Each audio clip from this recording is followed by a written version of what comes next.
All right, everyone. How's everyone doing? Good.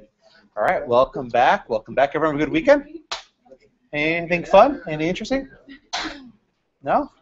I see some people dress up nicely for interviews. Good luck to all of you. Go get jobs and make the school proud and make your bank accounts proud as well. Yes, the summer associate position is the swanky gig, but it's a trap. They're golden handcuffs. Just beware. You can't leave. It's very difficult to leave.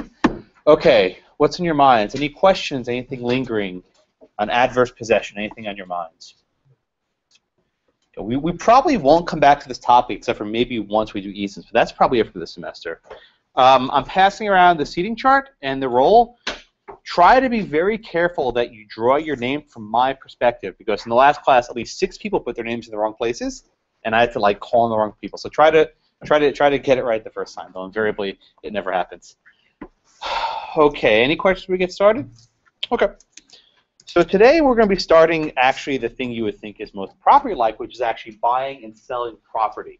And the topics for today focuses on the contract of sale, some fiduciary relationships with brokers, as well as the Statute of Frauds, which I'm positive that you covered in contracts, but that was all the way last semester, so you've probably forgotten about it and buried it in the deep recesses. I'll make your lives easier. The Statute of Frauds is much easier in this class than in contracts. We have only one case on it, and then we'll be done with it. That's it. Okay? So before I get started, has anyone ever actually purchased a home? Ooh, okay, so 1, 2, who else? 3, 4. Okay, so I don't have my seating chart yet, so I'll ask you again. So what's your name? Adam. Adam, tell me. So tell me about your experience. Was it in Texas buying a house? Yeah. Tell me about your experience buying a house here in the Lone Star State. Easy. What'd you? It's a process. Don't walk us through it. Well, I mean, I had a real estate agent, so we went to the office on the site. They had a couple of model homes or other options that, different layouts if you want. Drink a lot, you sell them to one, and you get your bank to approve your loan. Okay. So did you deal with the? So there's really no seller. You were buying it straight from the new development lot, right? Okay. I think I saw a hand up there. What's your name, sir? Parsa. Parsa. Tell us. So what was your experience like buying a house? Was it as smooth as this guy's? Oh man, what? What? Tell us. Just walk us through it. It was a condo, so it was a seller, and then we bought it from the seller. Okay. I saw another hand somewhere there. Yours? Yeah. Sir, what's your name? Keith. Keith. Okay, tell us. Was yours as simple as those guys? Yeah, I just signed a lot of papers. Did you read those papers? No. No. Well, let me ask you. Did you work with a broker? Yeah. Okay. Who did you think that broker worked for? He was self-employed. I mean, Who do you think he was Who do you think the broker had a duty to? yeah. Now, after the read today, who do you think he had a duty to? This seller. Ah. Okay. So did you guys work with brokers? Now, when you work with a broker, who do you think the broker worked for? What do you think now? I mean, in this case, it wasn't the same, but Okay. it's supposed to be. All right. Now, did anyone ever have a property transaction that didn't go so smoothly? No one? Yeah. Well, it wasn't with a house, but I do remember when I was trying to sign the lease for an apartment, I picked out the one I wanted, and we were just finalizing it online, and right as I signed it, it turned out that someone else was just browsing stuff online away from the property, and had signed it just a couple of seconds before I did, and they leased it right out from under my nose. Sucks.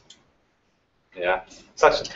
That happens like you're buying tickets online where you can actually sell out in the process of filling out the form. That's happening. Okay. I wasn't even buying it online. I was buying it with the You were renting at the apartment. Oh, renting it. Yeah, I was renting it at the apartment itself, and someone else bought it online while I was working with the actual people at the apartment. Got it. Okay. So did any of you 3 people use lawyers?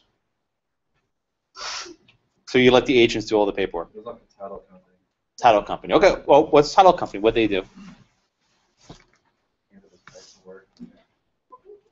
You guys. Okay. What the title company do? Research to make sure that there's nobody else owns it. Okay. Good. Would you say that Okay. So when you're buying a piece of property, you want to make sure that the person selling it to you actually owned it free and clear, right? Or through any mortgages or liens, which we'll do later in the semester, you're aware of them. Anyone else? And usually I have at least one person who has a horror story and they had a really bad transaction. I guess you're all really savvy or a lot of renters. I'm not sure which. Okay. So I've never bought a home, so I will speak purely from non-experience on this front. The process of buying a home is more complicated than it seems in the book, but generally speaking, you have a buyer, right?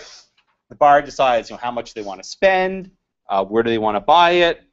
They might talk to their bank to pre-qualify for a loan, saying, hey, I want to buy a house. What's the biggest loan you'll give me? Okay? Then there's a search. They search a property. Now, how did either of you three guys find a property for sale? Did you look online? Did the broker find it? Online? Online, I guess. Online? Okay. So there are different ways of finding it. In the old days, you'd have to go through a broker. Now most of it's online. Okay. So then generally what happens is you find a piece of property, you want to buy it, there's some sort of negotiation. Okay. When you first strike the negotiation, I don't know if you guys had this, did you sign some sort of preliminary contract? Okay. Did it look something like this? Hold on. Which one is it? Did it look something like this? Did you sign something that looks like this? Does this look familiar? Okay.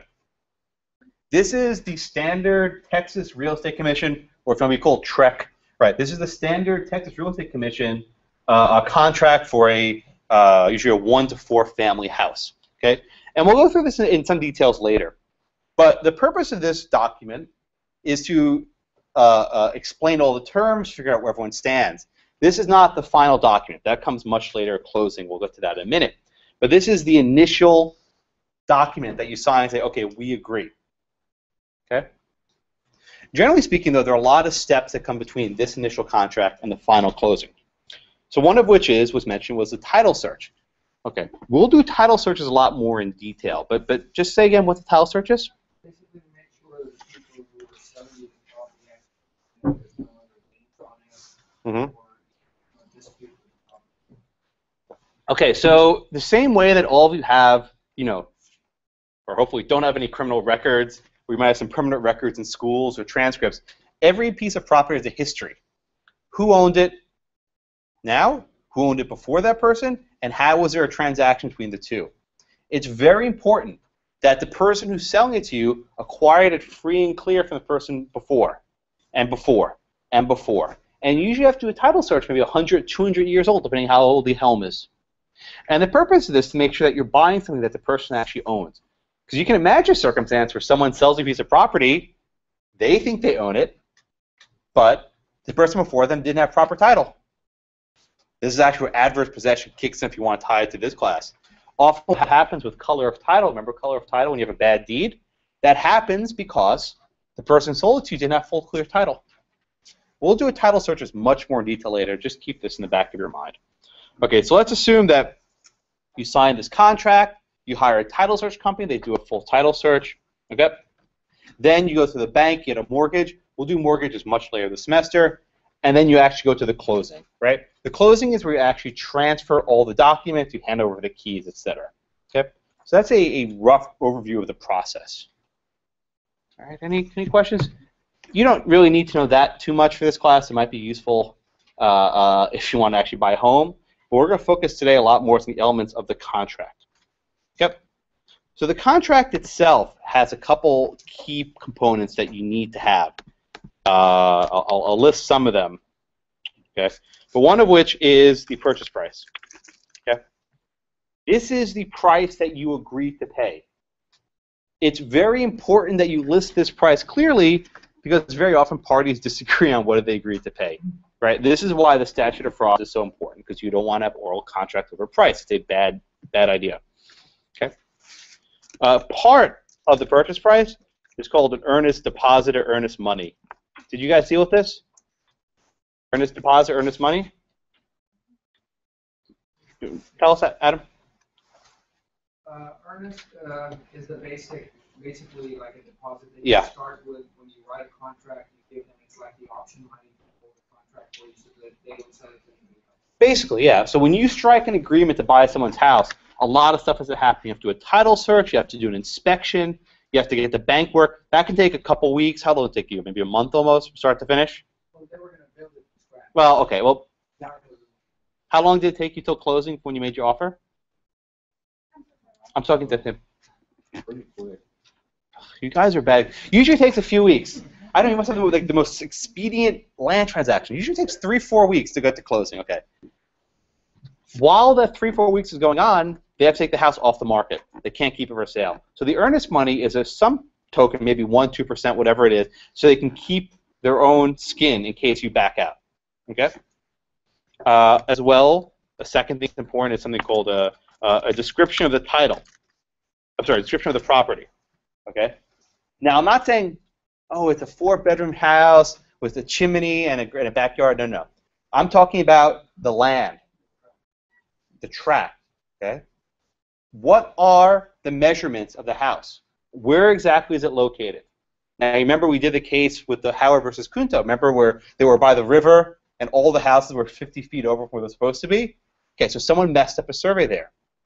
But the key thing about this description of the property is where is it located? Where is it on the survey? What tract is it on? And we'll do this much more later. Okay? Third element, which is really important, is good title. Well, sometimes called an abstract of title. Okay? What does it mean for it to have good title? And we'll get this more later in detail, but the person selling it to you actually owns it. I know it sounds absurd. Why would someone sell a piece of property they don't own, right?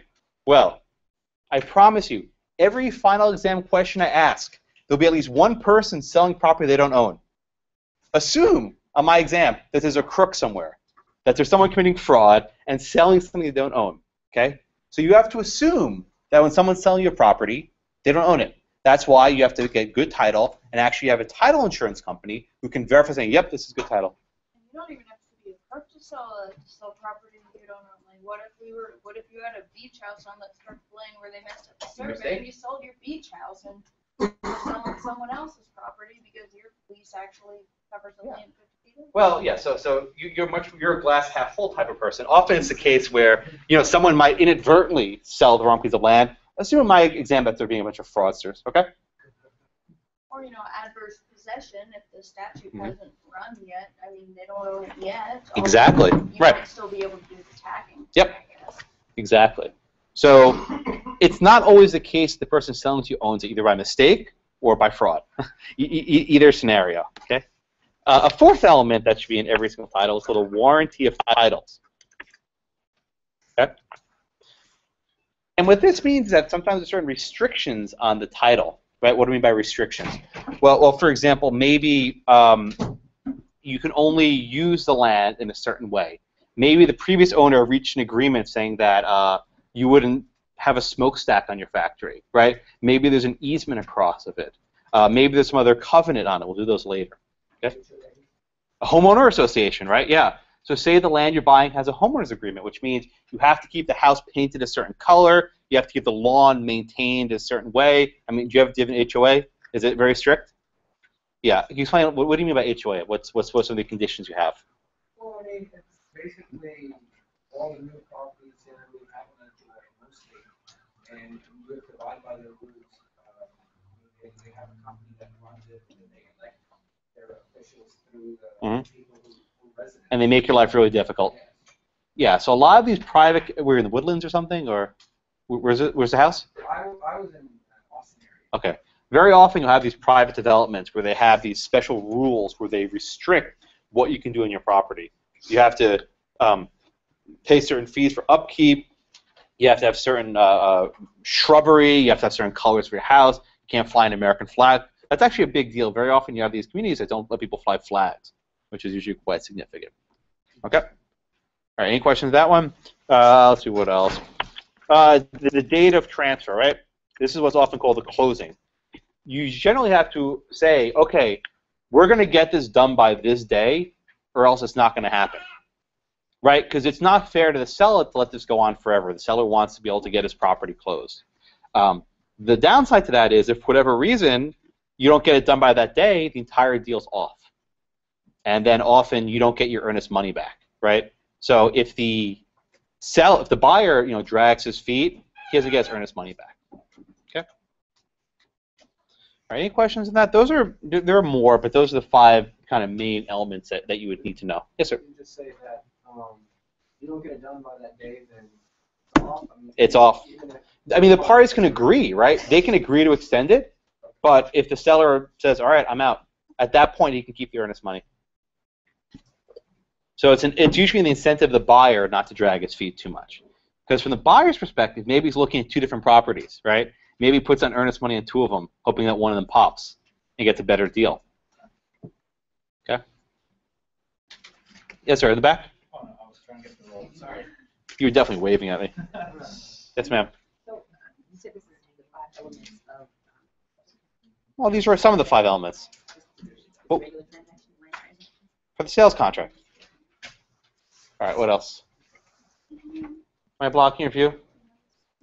You see? Yeah, I really don't like this classroom because it doesn't have the monitors on the sides. And I actually have requested, not this one, but I don't always have my way. So I apologize to people on the corners if you can't always see the board. If you want to move, you're welcome to. But this is not a very good classroom to sit in the corners and see the board. Okay? All right. In that case, let's go ahead and take a look on page 5. Was it 520? They list, yeah, it's a 520. And I'll walk through this somewhat quickly because a lot of this stuff doesn't really matter for your purposes, but you're exposed to it and maybe one day you'll know about it. And I believe this is a contract from Illinois, but you'll find it's not much different than the Texas one. This is pretty much standardized everywhere you go. So, okay, number 1, you have the parties. Right, who's the buyer and who's the seller? Okay. Second, you have to actually list the real estate. Sometimes it's easy. You have an address, you have a location, but you also might have a what's called an index number, right? So if there's a tract of property, you could say it's exactly in this piece of land. Okay. You don't always need to include a survey at this point, but eventually you will want to have a survey done. Fixtures. I don't know what a fixture is. Yes, so if you have an appliance like a washing machine, right, and then you move, you can take the washing machine with you. But say you have a built-in oven to the wall. When you move, you can't rip out the oven. A fixture is something that's been affixed, right, affixed to the property, and when you leave, you have to keep it there. So, it actually separates. Like when you leave a house, you can't take out the plumbing, right? You can't take out the pipes. You can't take out the heating ducts. Like, oh, but I paid for those. Now, those now become part of the property. So you have fixtures and different personal property. Okay. 4. Okay, this discusses the purchase price, which we mentioned before. This is the total price. And there's also something called the earnest money, which we discussed, which is effectively like a deposit to hold on to it. Now, who knows what an escrow is? Yeah, I go for a minute. Escrow is basically an account that's set up to pay your taxes or homeowner's insurance. Why do you use an escrow? Well, some people like to pay a monthly installment as opposed to all Not- taxes together. Not exactly in this context. In this context, what's an escrow? Okay, so imagine the situation, right? I'm the buyer, right? You're the seller. And then, right, I put down my 10% earnest money. Do I trust you to hold on to that? No. I don't. He seems like a nice guy, but I don't trust him. So what we do is I give the money to a third party, and they hold on to it, right? And for whatever reason, I'm the buyer, I mess up, I don't close in enough days, that means the escrow hands the money to you, okay? So the escrow is like a third neutral party. It's usually a bank or something that holds on to the money, right, until the transaction's closed. That way, this guy doesn't run away with my money, and I'm held liable, right? 5. Okay, so mortgage contingency. This basically says this deal goes through so long as I get a mortgage, right? But for whatever reason, I don't get approved for a mortgage. The bank shuts me down, whatever. We can call the thing off. Generally speaking, this is a very stupid thing to have because if you're a buyer and you haven't pre-qualified, you're in trouble. So if you're going to buy a house, you should go to the bank and pre-qualify. Did everyone sign this? Did anyone not sign it? Thank you. I know your name. An excellent thing. See if everyone did it right, hopefully. Okay. All right. So that's what happens if, for whatever reason, the mortgage doesn't go through. But you should pre-qualify in advance. Okay. Number 6 is a closing, right? This says closing shall happen on this date, right? You need to get everything done by this date. If you don't, they can pull out of the deal. In some states, you have to do closing in person. For example, New York is a very annoying state because you have to actually close in person. So say if you live like in Germany or something, and you buy a piece of property in New York, you have to be physically present in New York to take the keys. Most states, I think Texas also, you don't need to be present. You can hire an agent who can basically take the closing on your behalf, which is. But someone has to be there. No, you can do it from another place. Right. But there's someone locally in Texas that's to kind of represent you, right? But you don't need to physically do it yourself. Okay. All right. So that's closing. Okay. Possession. Basically, once you get the keys, it's yours, right? That's now yours. Lead paint. Don't have lead paint. Hopefully. Prorations. This is like if you have an annual condo fee and you move in the middle of the year, you only have to be responsible for the other half of the condo fees. Other provisions, whatever. Okay. So, yes. About possession, does it transfer when you get the key or the key? That's what closing is. Closing is when you get the key. Usually in person. The closing, they literally hand you the keys. The deed comes with the closing? Don't talk about the deeds yet. We'll get to the deeds later. I'm sorry. That's okay. But literally, you get possession when you have the keys. That's the closing moment. Okay. Inspections. Now, if you guys who built a house, you didn't have this. When either of you guys who bought houses, did you hire for an inspection? Yeah. Where'd you find them? You looked it up somewhere. They already had the guy. You use their guide to inspect. Okay. So you usually want to hire your own guy to do inspections, right? I don't mean to single you out, but the deal is you pay. See, it says buyer at buyer's expense, right? You pay for your own inspection because you want to find out if the place is in good condition.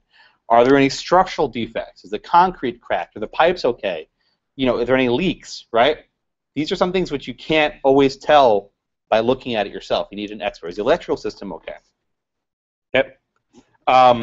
If there are minor repairs, you can usually work it out. But if there's actually any major repairs there, you can actually call off the contract.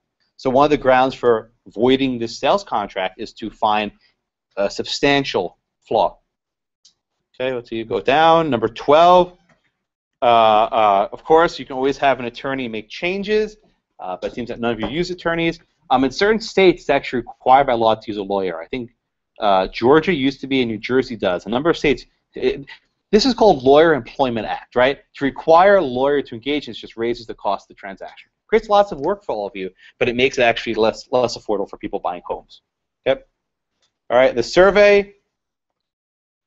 So here we see the seller at the seller's expense. So the seller is required to undertake a survey. Okay? It makes sense for the seller to do the survey because he's going to have to give it to many people. It would be very wasteful to make each individual buyer do a survey because he's only looking at the property once. The seller might give the survey to 10, 15 prospective buyers. So the seller's responsible. Okay? Okay, number 15. This is the most important one, and this is the one we'll spend the most time on. Okay? Now, someone before said use the word deed, I think, and I apologize. Is that Stephen? Yes. I didn't mean to jump all over you. I'm sorry, but you were about 30 seconds early. Okay? It's okay. Don't worry about it. We'll move past it. Okay? So the reason why this one is most important is this word. Good and merchantable title. Good and merchantable title. That should sound familiar to you from contracts. All right, let's start making the rounds. I don't remember where I was. All right, my friend. Is that Sean? Yes. Sean, what does that sound like from contracts? Good and merchantable title. It's not probably something really similar to what you use for. Can't be fraudulent. It has to be like. No. What does that? What's a similar term you use in contracts? Good and merchantable title. Oh. What's that? Last semester. Trying to remember. Um, Killer, right? yeah, John, you got it. Like a product. What's the phrase? Anyone else? Yeah. Yes, right? Warrant of merchantability, marketability. Remember you used these terms in contracts like 3 months ago? You got some of these things you keep in the back of your head, right? Merchantable title, marketable title. This basically means it's good to sell, right? Merchantable title means it's good to sell. The title is marketable, right? This is a complicated concept. We'll come back to this next week or in the next class, but keep this phrase in mind, okay? Also, I want to explain one concept, right? Title and deed. Okay. People often use these words interchangeably. Okay? They're not the same thing. Okay? The deed is an instrument. It's a piece of paper. Okay? A deed is just a piece of paper. The deed by itself has no significance. Okay? The significant thing is title. Title is the legal relationship between person and property. Title is a legal relationship between person and property. When I acquire a piece of land, I'm actually gaining the title. Okay? What's the evidence of the fact that I have this title? A deed. The deed is evidence that I have title. Okay? Don't confuse these. The deed is just the instrument. It's a piece of paper. What you actually are acquiring is not the deed. You're acquiring title. The deed is simply the instrument that signifies that you have this. So I think actually Stephen said it correctly. When you acquire a house, you're obtaining the title. You're not actually getting the deed. The deed is secondary. It's just a piece of paper. Okay? And the title must be the word merchantable, right? Or marketable. It's the same thing. It has to be a good title.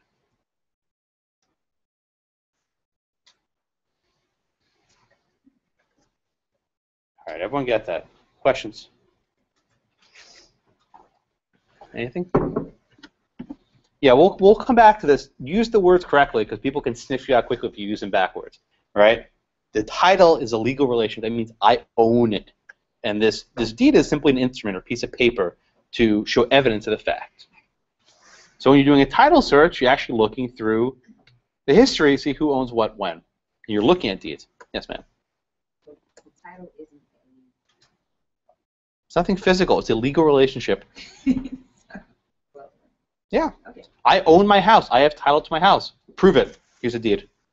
Right? The deed will say on it, Josh owns this property. Okay? Not a complicated concept, but something which people make a mistake on very often. So you use terminology correctly if anyone ever asks. All right? Let's go back to the to the thing. Okay? So right, so we have the deed, right? 15, the deed. That's merely the instrument, right? What you're actually obtaining is 17, which is the title. That's actually the legal relationship with the land. So they're noted as two different things on the list. Okay. Property tax, I don't really care about here. Performance. You've seen this word before in contract. Remember, time is of the essence, right? That means you can't drag your foot. If you're engaging in one of these transactions, you have to move at a reasonably expedient manner. You have to act prudently. Okay. This one's interesting. Damage to real estate before closing. What happens if, like, you agree to the deal on Monday, closing's on Friday, right? And then in the middle of the week there's like a hurricane and the house blows over. This actually happened to me. A friend of mine in Austin, she had agreed to buy a house, and then there was some tropical storm that came through, and her entire house was flooded before the closing. Generally, she could have backed out of the deal, but she didn't want to, so she actually worked something out with the seller where he agreed to fix it, and he put her up in a hotel, so they worked it out. Once closing happens, though, you're on your own, right? If there's a flood the day after you close, you are on your own. Seller representation, don't really care about this. Government compliance, and that's important for now. Yeah, none of that's important. Okay. Yeah, well, septic. Yeah, okay. Oh, this one's important. Number 34. This signifies that you understand, and we'll get to this case in a minute, that the broker you're dealing with may not be your broker. And I don't know if any of you realized this before, but when you deal with a broker, they don't have to keep your secrets confidential. They actually have an obligation to tell the seller about them, unless they're what's called a buyer's broker. So this is actually a good thing. The broker has to say, hey, listen, guys, I'm not only working for you, I'm working for both sides. And if you ever deal with someone working on both sides, their loyalties are conflicted. Okay? All right, I think that's all I want to do. I'm sorry? They don't have to check that box.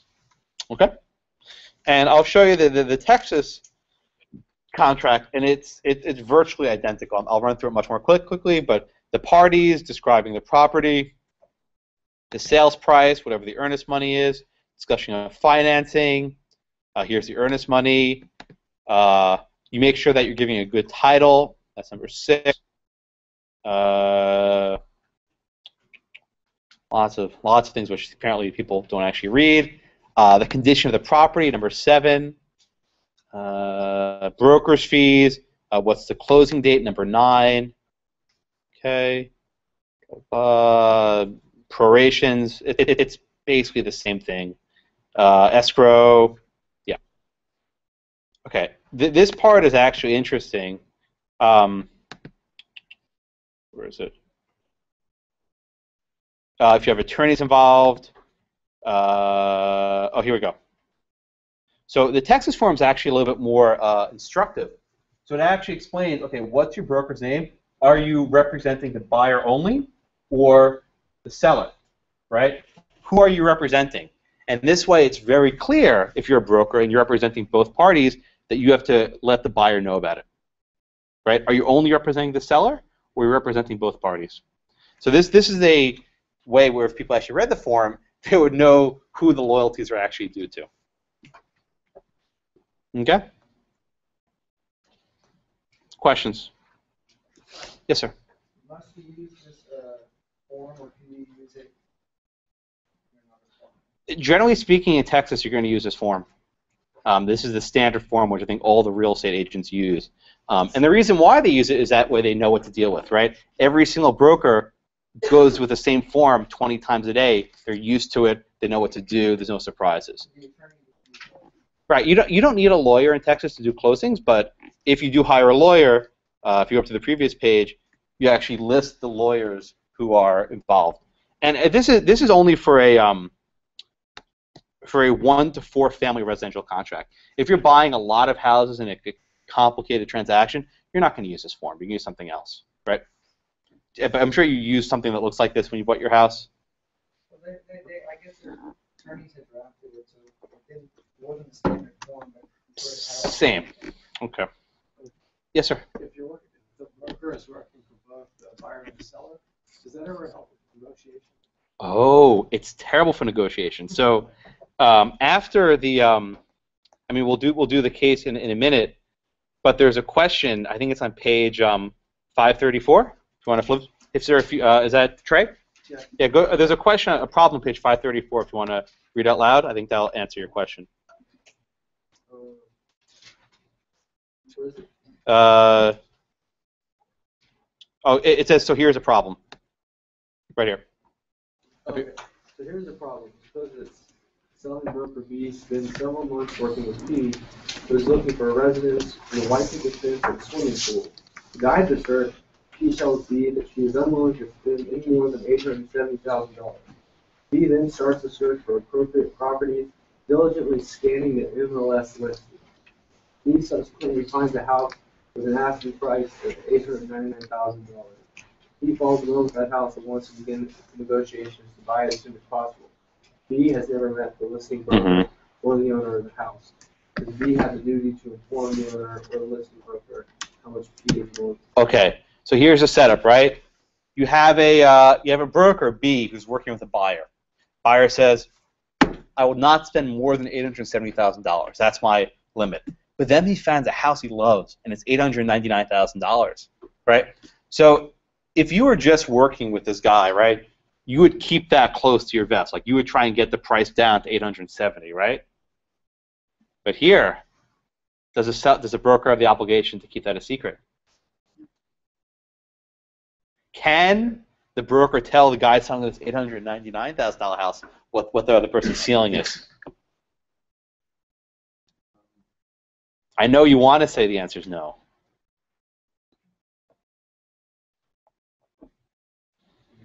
I would think that he has to disclose. He does have to disclose it. Oh, but does he need to tell them he's disclosing it? No. So here's the rub, my friends. The agent will tell the other guy, my guy's limit's $870. That's the price we'll take. Does he tell his own client that? Probably not. So all these times where you're dealing with an agent who thinks you're serving your interests, they are able to give the prices to the other guy. So to answer your question, is it a fair negotiation? No. It's not fair when the other side knows what your limit is, right? Like you don't want the other side to know what your price point is, right? You want to keep that as a secret. Like because you think, oh, maybe I get like $860, $850, but if they give you a price of $870, that means you're going to take it. So you can pin it right in. Okay. Let's do the Licari case, please. So back row. Is that Catherine? Catherine, what happened in the Licari case, please? What were the facts there? The claimant wanted to put her house on the market, so she hired a broker. Decided to go into a broker. Uh-huh.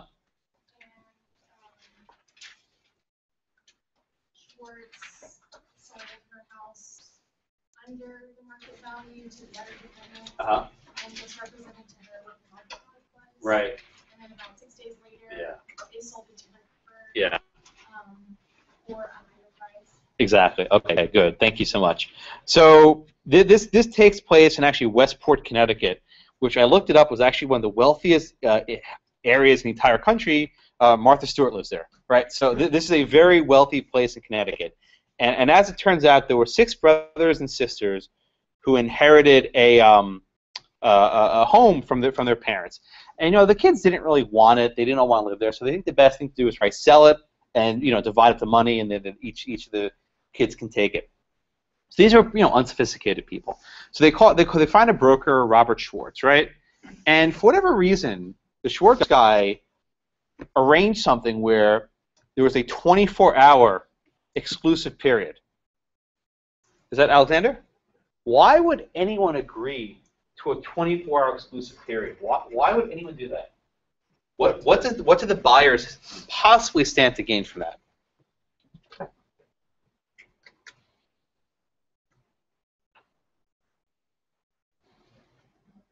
Nothing. So why did Schwartz set that up? Okay, good. So this is your first sign, right? If any of you are selling property, you would not give an exclusive window to anyone. You want as many people coming in, making as many offers, right? Okay, so they give this 24-hour exclusive window, okay? And who makes an offer but another real estate broker in town? And they make an offer of $115,000, okay? So 115. This was below, as she said, the market value, okay? Alex, were there any negotiations? They try and negotiate the price at all. Okay. So this is what we call a scam, my friends, okay? There were no negotiations. There was no effort to try and get a better price for these 6 kids. Okay. So then within a couple of days, right, after they do this transaction, they then flip the property around and they sell it for $160,000, right? So what happened here? In a span of a week, they turned a $45,000 profit. They bought this house from these unsuspecting people for $115,000, and then a couple of days later, right, they sold it for $160,000, and they pocketed the difference. And even worse, they sold it to the neighbor, right? And if you notice, it said they deliberately did not want this neighbor to buy it. So they really screwed over these families. They did the exact opposite of what they wanted. Okay? So of course, is that Haley? Okay, so we go to court, right? What do the plaintiffs, these 6 family members, what do they claim in court? That the broker breached the duty to them, I guess. Good. Good. Okay.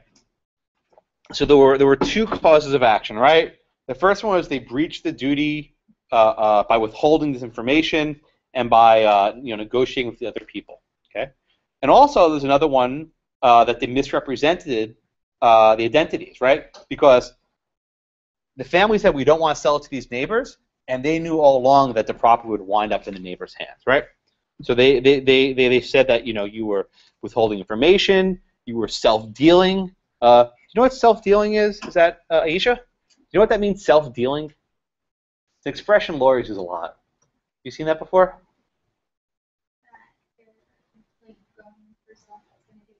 Yes. Yeah. Self-dealing means you're basically doing something to your own advantage, right? You should be a broker trying to help out your client, but what are you really doing? You're trying to benefit yourself. You're trying to turn this $45,000 profit in a couple of days by flipping the property. All right, everyone get that? Okay. All right, so the district court actually gave a judgment of $45,000 plus interest to the plaintiffs. Okay. So I know this probably sounds very unfair, right? Like these real estate agents really screwed them over. But if I had to guess, this is standard operating procedure for these real estate agents. They've done this before, right? They knew how these things work. They had this arrangement, they had this co-broker arrangement, right? So is that Katie? Katie, what's the best argument you can make? Say you're the lawyer for the real estate agents, right? What's the best argument you can make on behalf of the lawyers and the real estate agents? Well, what would you argue? What did we say before when I was talking with Trey, where I said, if you tell in confidence your highest price, are they required to keep that secret? The other guy, the seller. I guess so. If they're not acting as a dual agent. Well, they are dual agents. So if they're acting as dual agents, do they have any obligation to keep as a secret? Well, they can't keep it a secret because they owe each party. What did I tell Trey? So say I tell Trey, right, I'm not going above $870,000, right? And Trey's my broker. Can he go tell you if you're selling the property? That amount? I guess no. No, the answer is clearly yes. Yeah, the answer is yes. He, as the agent, is the seller's agent, right? He's not actually working for me. Even though he's showing me properties, and I think he works for me, Trey actually is working back for the seller. So Trey would actually have an obligation to tell the seller, right? So Adam, what's the best argument you can make in favor of the real estate agent? Say you're their lawyer. How do you argue this case? Right.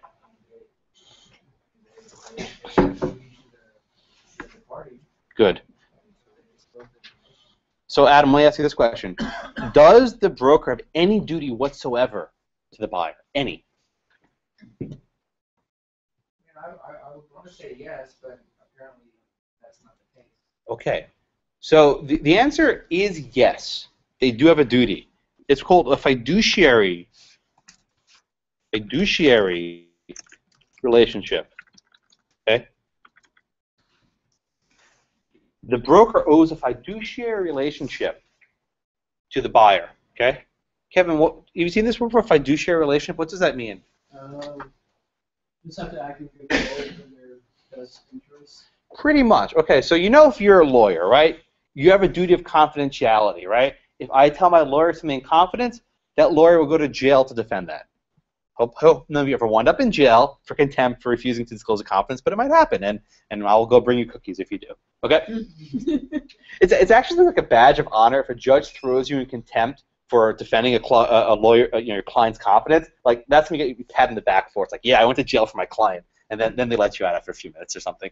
But now I'll bring cookies. So, as a lawyer, you have a duty of confidentiality. Okay, Kevin, is there any duty of confidentiality with these brokers? No, there's not. right? That's why Trey is free to tell my secrets to the other guy. But you do have this general duty of a fiduciary relationship, which it's hard to define exactly what it is, but it means you have to act in good faith, which is the word Kevin used, right? You can't screw the person over, right? You can't do something shady and deliberate to try and put them in a bad position. You can't self-deal, that use the word for. Use their information to your advantage. Now, real estate agents do this all the time, right? The higher the purchase price, the higher their commission is. So they have every interest in making the purchase price as high as possible. So even if maybe they can negotiate a little bit harder, they might not do so. Okay? But they can't go out of their way to sell the house to one person and then flip it around a couple days later for another higher profit. That crosses the line. So basically, in this case, the lawyers, the real estate agent said, listen, you know what? I don't have any duty to this guy. I'm going to do what I'm going to do. And the court said, you went too far. Right? If you had maybe not told the truth about the prices, or maybe you told the seller what they're willing to sell for, that was fine. But your problem was that you, right? You deliberately sold it to the person who was not supposed to have it, right? The client said, don't sell it to this person. You sold it to them, right? And B, they did it to their own benefit. They did it in a very deliberate way to screw over the people and get a higher price themselves. Right? So even though there's no duty of confidentiality, you still owe a fiduciary duty. Everyone get that? So this case basically says that real estate agents have limits, right? They still are bound by what they can do. They can't just run all over you. Has anyone had experience with real estate agents other than those three people? I actually had a student a couple years ago who was a buyer's broker, right? So, Monica, tell me, what's a buyer's broker? What does that mean? Exactly. Okay, so if we go back to this Texas form, right? On the last page, right? It says buyer is buyer's agent, broker and agent are the same thing. You can hire someone as a buyer's agent who represents you and only you. In other words, he does not have any interest with the seller, and there's going to be a duty of confidentiality. Okay? Now, let's see. Is that Leda? Why doesn't everyone go and hire a buyer's agent? Does he think they're so wonderful? Ah! So, how does a seller's agent get his money? He gets it from the seller. So once the seller makes the property, then that seller gives the agent a cut. Okay, good. So generally the way it works is that the seller retains a seller's agent, and then there's a relation between the two. So if the house sells, the seller gives a cut to the agent, right? Leda, where does the buyer's broker get money from? You would have to get it from the buyer. The buyer would have to sell it, like pay him like he would like any other person. Ah, okay, so here's the rub. When you're buying property, generally, and you're the buyer, you don't pay anything to the agent, right? You don't pay the agent. The agent gets his cut from the sale value, which you don't lose. The buyer's broker can work one of two ways. They can work on a fixed fee and say, okay, I'll pay you $1,000 a month or whatever, or they could try to get a cut from the seller, right? Is that Victoria? Is a seller obligated to give anything to the buyer's broker? Why not? Exactly. So if you're the buyer's broker and you go ask the seller for money, they're like, screw you, get lost. Actually, there was a student who sat right there. He said his biggest problem as a buyer's broker was he never got paid because no one wanted to give money. There was no privity, right? There was no privity between the seller and the buyer's broker. So the buyer's brokers are not very popular because, number one, they take away the fee, right? And number two, they negotiate and get the price down. So the rub is, if the seller's broker is working on the same side, they have every incentive to make the price as high as possible to get a bigger commission, to get a bigger cut. If you have a buyer's broker, they can drive the price down. And if you actually look in the notes, it's discussed in Georgia, there was an experiment done where after the state allowed buyer's brokers, the average housing price dropped significantly because people started negotiating better and working towards lower prices. right? So if you want in Texas, I mean, you're welcome to procure a buyer's broker, but they might charge you a fee of some sort, which is maybe good, maybe bad. The real estate communities, they don't like them. They want to keep things a status quo, which is why the standard form is important, because it's very clear which box are you checking. Adam? So if they're getting the 3% from the seller for the sale of the price, then why do you say that they're not going to take that? Who's they? The buyer's agent. Oh, but who's the buyers working for? Ah, so, okay, so ready? Are you the buyer, only the buyer's agent? Okay. Or are you representing the seller as a listing broker? So very often, if you want to buy a house, you go to a broker, right? What you don't know is they've reached an agreement with the seller. Like if you walk into a Remax, whatever, what you don't know is that they're under contract with the other side, and they've agreed to split their fees. Ah, so when you walk into a real estate agent, right? What you don't know is they've already reached an agreement with some other one to split fees with them, a co-broker arrangement, and that they're working together to get a high price. So, I thought that's what basically. yes, that's the normal. What's new is the buyer's agent comes in, and they don't work for anyone, and they're going to try and find you the best price independently. Get that? So would they not get the?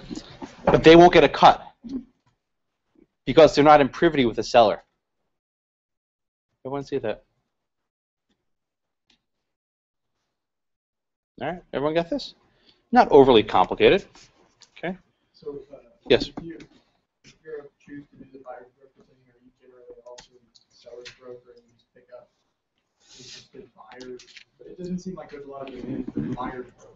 There's not as much. They're not very popular, right? And most people don't even know about them. I assume that people in this house who bought houses probably weren't even aware there was a difference, but that's usually the case. They want you to think that you walk into a real estate agent like a Remax, whatever, they want you to think they're working for you. But under the law, they're required to disclose to you, oh, by the way, I'm actually a sub-agent of the seller, right? I'm actually a sub-agent of the listing broker. I have a relationship with them. Now, most people don't even read what that says when they check things off, but it's there. All right, questions? Okay. You can go to the TREC, right, the Texas Real Estate Commission, and they have it's trec.state.tex.us, and they have all these different forms which you're welcome to browse through, which lists all the different ways that you can have leases, home, new home contract, whatever. They're all pretty standardized. And if you ever need something, or if you're a friend, you can just go check this. Although I probably would recommend that you actually hire a lawyer, or at least someone that you trust, because there are things you might not know about. Okay, any other questions? No? All right, let's go on to the Statute of Frauds. And I teased you saying that the Statute of Frauds in this class is going to be a lot easier than in contracts. Okay. The reason why is that you have to remember two things, right? For any sale of land, there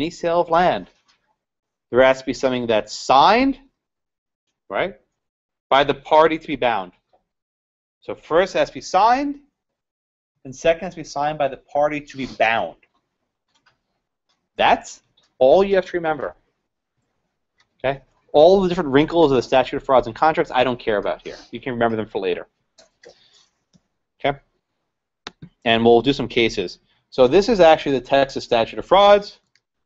Okay? And it's the same two elements I just said a second ago are listed here very clearly, right? You have something has something in writing and signed by the person to be charged. What do I mean by the person to be charged? The person who's responsible for executing the contract has to sign it. Okay? And this applies, if you go down here, to any contract for the sale of real estate. So any transaction for the sale of land is going to be subject to the Statute of Frauds. If I go, you know, if I go to is that Mike? I go, hey Mike, I'm going to sell you a piece of land, okay? And you go, yeah, sure. Was there any transaction there? Sorry, I'm not Mike. Oh, you're not Mike. Okay. Is that Zach? Zach. So I go, hey Zach, I'm going to sell you a piece of land, okay? I'm going to sell you Blackacre. Cool. You say okay?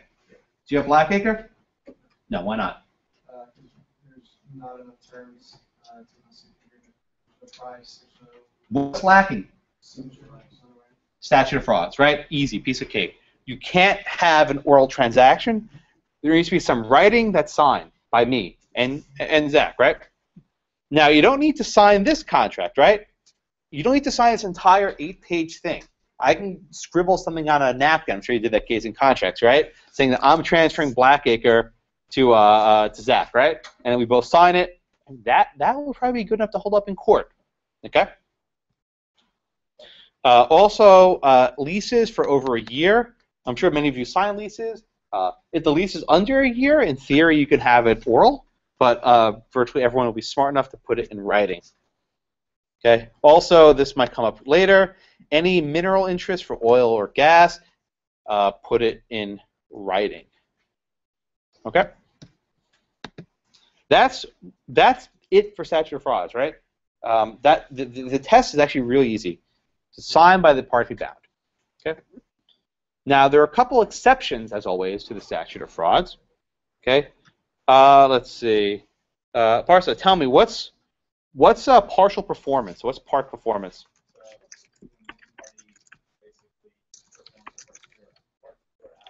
Uh-huh.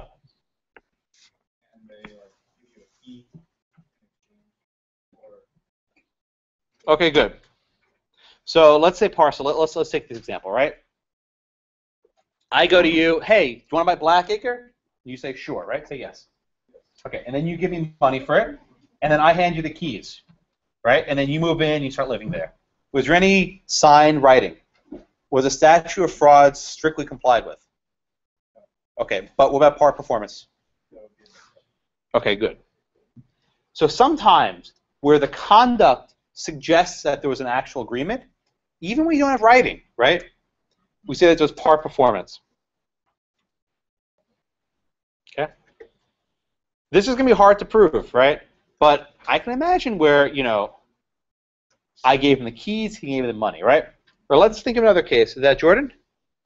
Let's say I go, hey, you want to buy Blackacre? You say, sure. You give me the money, I hand you the keys. I sign a deed to you, right? I sign the deed. And you forget to sign it. What happens there?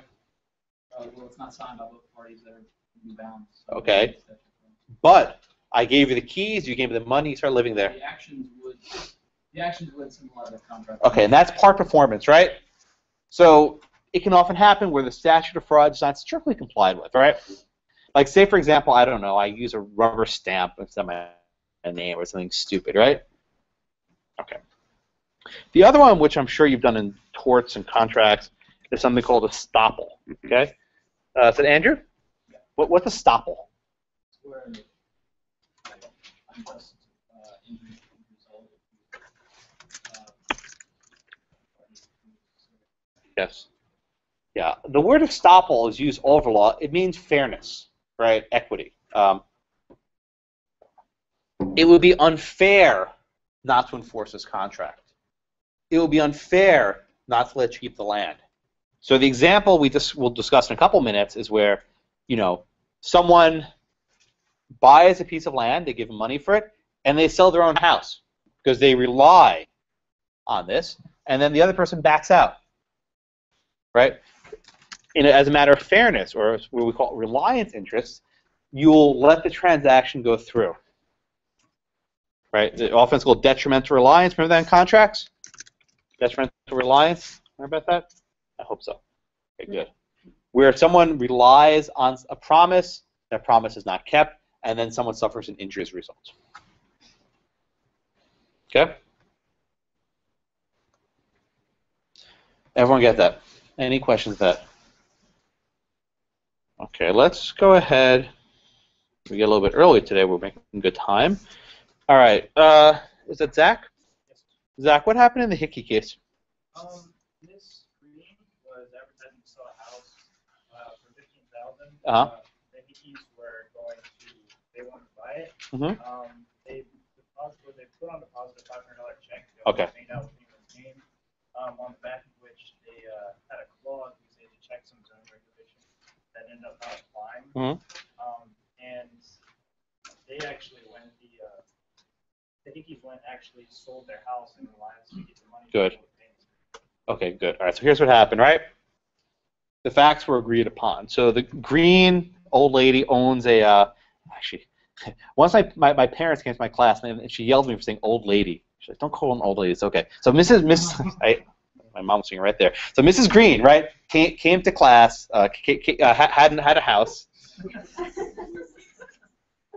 and they had an oral agreement to buy a piece of property for the price of $15,000. Okay, so they gave Green a check. Okay, Kelsey, was there any name written on the check? I don't believe so. Okay, so why did they leave the name blank?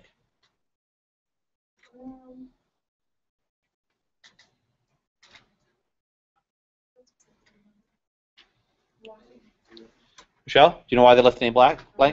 It says because of uncertainty whether Mrs. Green or her brother was Good. to receive the check. Okay, so they didn't know who was the right person to cash. Was it Ms. Green or the brother or whoever else, right? Now, presumably the signer signed the check, right? Michelle? Okay. Now, let's see, so Claire, what would have happened if Ms. Green endorsed the check?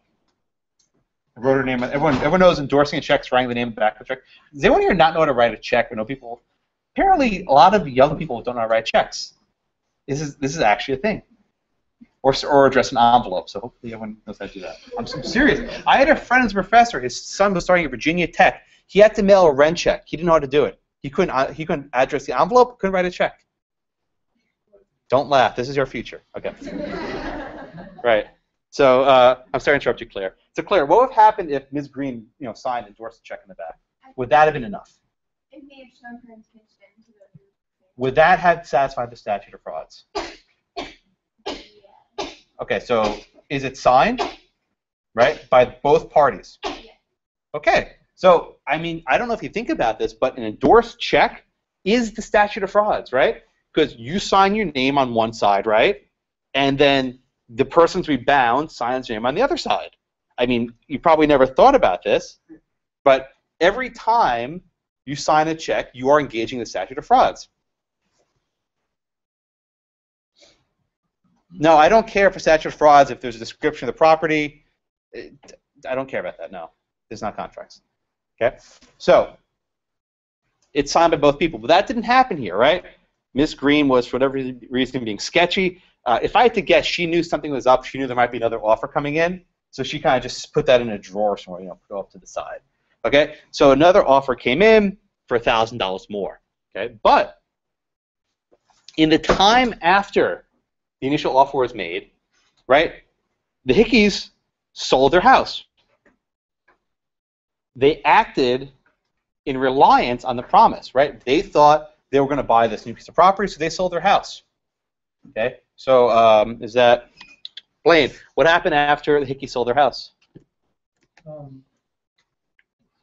David. Oh, you were not in the thing. Okay, just put your name after. So David. They filed a lawsuit for specific components. No, but before they went to court, what did they try and do? They tried to talk it through. Yeah. And try to argue about whose house it was. Exactly. Right. So basically said, hey, listen, we still want to buy the house. Right? We'll pay $1,000. We'll match the price. And Green said, no, not going to do it. Now, the interesting thing is, this is a good lesson about appellate advocacy, right? In the trial court, right, you build a record. We discussed this last week. On appeal, this is Blaine, right? So Blaine, on appeal, are appellate courts allowed to add to the record? Okay. So do we know when this opinion was written what actually came of this house? Yeah. Do we know where the Hickeys are living at this point? Ah. So before you get too far, right, when the Hickeys brought the suit, they were out of a house, right? Do you think they spent 2 years living nowhere? Probably. I think they did. Well, they actually sold the house or not, they just didn't know. Okay, good. So this is a point which they mentioned at the end, which I'll talk about now. The judges don't know what happened to this house, right? So before they decide what's supposed to happen, they need to have a lower court say, are they still living there? Okay. Because Say, for example, whatever reason, the Hickeys are these nomads, right? And they said, oh my God, we sold our house. Let's live on the street for 2 years. You know, Lindsay Lohan to give us an award or something, right? Oh, that was bad. You know, oh, no one laughed. You look up later. A couple of you did. So, right, so they're living on the streets, and terrible. Living on the streets, okay? Oh, I said Lindsay Lohan. I meant Miley Cyrus. Oh, wow, that was a Freudian slip. Still in the left. It's okay. Right? So, what happens, Stephen, what would the appropriate remedy be if they were living on the streets and had no house? What would actually the appropriate remedy be in that case? What specific performance? Okay. What is? I'm sorry. No, you're right, but what specific performance? Sure. Specific performance.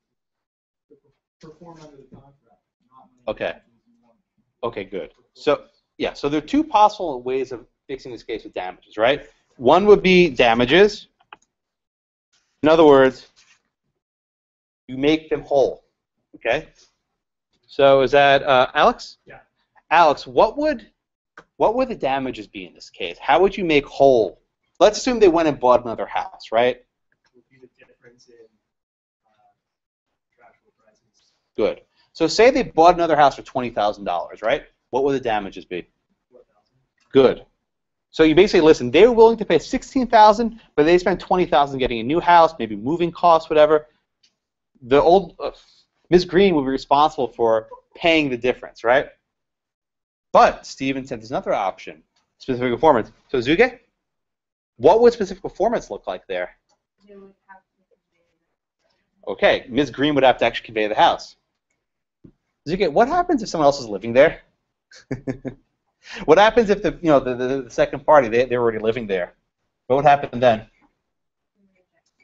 Okay. So this is where property becomes very evil. Okay? Usually you study in contracts and torts, we don't like specific performance, right? We like damages, right? We want to make people be able to actually, we don't want to force people to make widgets. Remember in contracts? Okay, property is different. There are going to be cases where specific performance requires kicking someone off land. It's a very harsh remedy. But we say in property, which you probably studied last semester, is that each lot of land is unique, right? Each plot of land is special. And no two pieces of property are exchangeable. So if the Hickeys wanted this piece of land and they lived like nomads for all the years afterwards, you give them this piece of land. Okay? Yes? Let's say a court awards specific performance and moves them in, therefore kicking a family out. Is Ms. Green Yes. Okay. So what happens? Let's say the Joneses move to the house, right? I'll call on, is that Daniela? So let's say the Joneses move into that house. What would Ms. Green have to give to the Joneses at that point when they leave?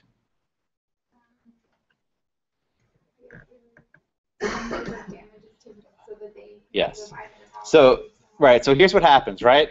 The Hickeys pay Ms. Green, right? Ms. Green refunds the people living there now and pays for the moving costs. That'd be a pretty harsh remedy, right? But that's actually what have to happen. Okay? But specific performance is not necessary in this case. We don't know what happened, right? Because if the Hickeys move to a different plot of land, we're not going to make everyone move around. We'll just award damages. Okay? Right. So the actual statute of frauds issue in this case is actually pretty easy. Okay? There was no signed instrument, right? Ms. Green never signed it. Okay? But is that Tyler? Yeah. But then how come the court rules then for the Hickeys? What's the basis of the ruling? Well, they said that she admitted to actually orally agreeing to the contract. So kind of went to the, I guess, almost part performance. In well, what was there part performance here, though? I mean, you could say maybe so. She didn't even cash the check. True, and I mean, I guess it would be a estoppel. Okay. Okay, good. Morgan, what's the estoppel argument here? How is there a case for estoppel? A case for estoppel because it was reasonable and expected that they would have acted in the way that they did. Yes, what do we call that? Yes, reliance. Detrimental reliance. Hickey gave them the money. He said, okay, cool, it's my house. Let me go sell my old property. He relied on that to his detriment. To his detriment. That's what detriment reliance means. He relied on it to his detriment. It harmed him. Because now that he sold his property, he's screwed. He's on the street. He has to go to VMAs and accept awards, right? So there's nothing for him to do. Bad. I didn't even watch it. So the court found for a good case of estoppel, right? There's detrimental reliance. So even though there was no statute of frauds being satisfied, even though that wasn't signed, the court still awarded judgment in favor of the Hickeys. Okay? And then they had to decide what happens on remand. Do we kick these people out of their house? We don't know. We don't know what happened because this has been on a 2-year appeal. For all we know, everyone's moved into their own home and everyone's fine, in which case the measure is damages.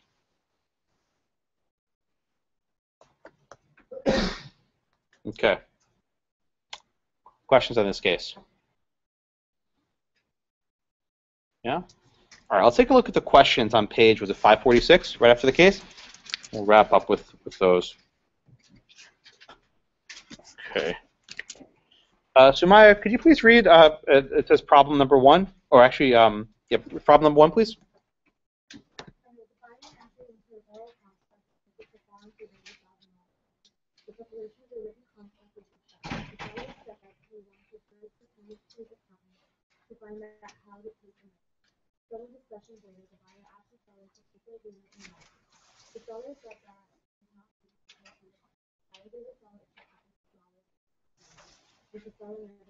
Okay. Okay, good. All right, so here we have a situation, right, where you're literally buying the farm, right? So they discuss a purchase price, they discuss an account, but they never actually put anything in writing, okay? A check for $50 is transfers a down payment, okay? The seller never cashes it, okay? As a result, the buyer sells his farm, okay? But he never told the other guy he was selling his farm. All right, Sumaya, what do you think? Does this come? Which way does this come out? Is there a case for estoppel here?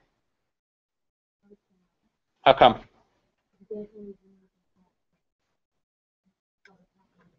Okay. Yeah. Okay, that's right.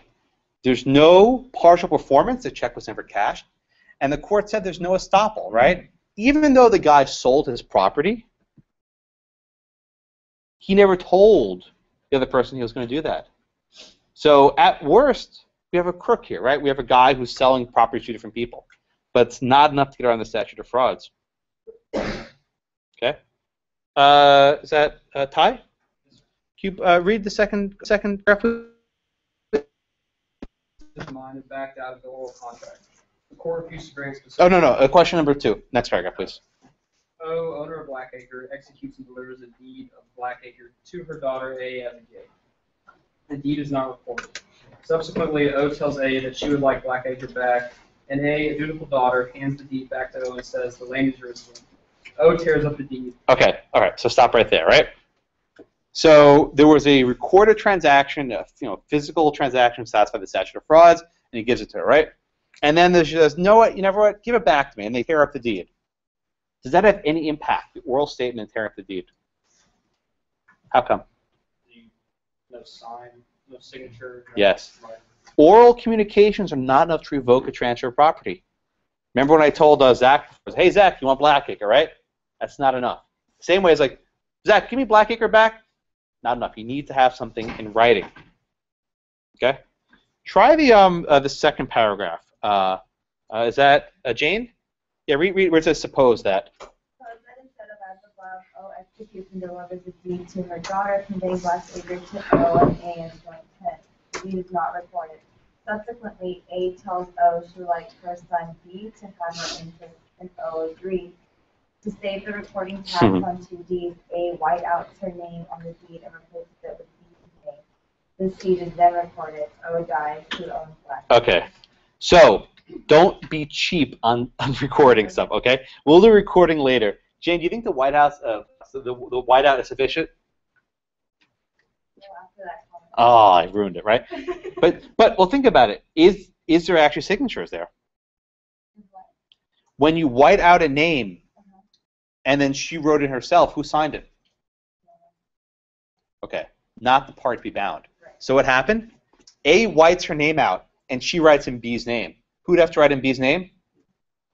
B. So it's a signature by the party to be bound. I can't white out my name and then forge. I mean, it's actually forgery, right? Forge someone else's signature. That's not permissible. Yes. A still owns it. Yes, ma'am. Yes, sir. On the first part of the question, when you gave the deed to the daughter, they said the deed is not recorded. Does that make any difference? Don't ask me to record. We'll do recording in a few weeks. And the answer is it probably doesn't in this case. It does not make a difference. But we'll do recording later. Okay. There's a short discussion at the end on electronic transactions. Don't worry about this too much. All you really need to know is that if you have an electronic signature, that's good enough for the statute of frauds, both under the Texas and federal system. So if you sign your name in an email or some sort of electronic document that's intended to sign, that's probably good enough. Okay? All right, any questions? Anything? All right, have a nice day. I'll see you on Wednesday.